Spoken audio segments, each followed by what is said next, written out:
नहीं होना चाहिए, और वैसे भी वो मल्होत्रा जी का बेटा है।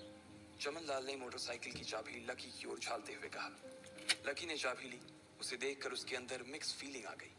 एक तो वो बहुत खुश हुआ कि बड़े दिनों बाद बाइक चलाने को मिलेगी, पर वहीं दूसरी तरफ दुखी इसलिए हुआ कि बाइक मिली भी तो ऐसी तेज बारिश में, अगर खराब हो गई तो इसकी चपत भी उसके सिर पर ही पड़ेगी।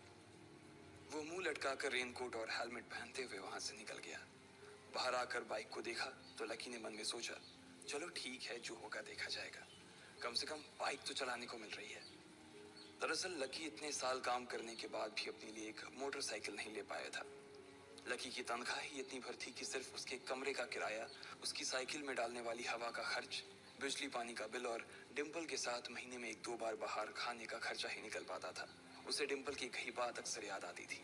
लकी, अगर अगले 2 महीने में तूने बाइक नहीं खरीदी ना, तो मैं तेरे से ब्रेकअप कर लूंगी, देखना।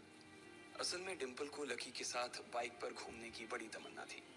लकी की इस उजाड़ जिंदगी में एक वही तो थी जिसके लिए जिंदा रहने को उसका जी चाहता था। जब भी वो उससे बाइक की बात करती तो लकी डिम्पल की इस बात को हंस कर टाल देता था।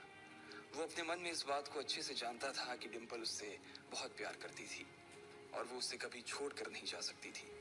वो दोनों एक दूसरे में ऐसे घुले मिले थे जैसे बादल बरसात में घुल जाती है। लकी को डिम्पल बहुत पसंद थी और वो उसके लिए दुनिया जहां की खुशियां खरीद कर ला देना चाहता था। वो चाहता था कि एक दिन वो डिम्पल को प्लेन में बैठाए, लेकिन उसके ये सब ख्वाब इस कम तनख्वाह की नौकरी की वजह से कभी पूरे नहीं होने वाले थे। पर आज उसके पास एक मौका था। वो डिम्पल को अपने साथ इस बारिश में राजपथ घुमाना चाहता था। वो उसे दिल्ली दिखाना चाहता था। चमनलाल को देने के लिए उसने पहले से ही बहाना सोच रखा था। बस जल्दी से वो ये डिलीवरी देकर सीधे डिम्पल के पास ही जाने वाला था।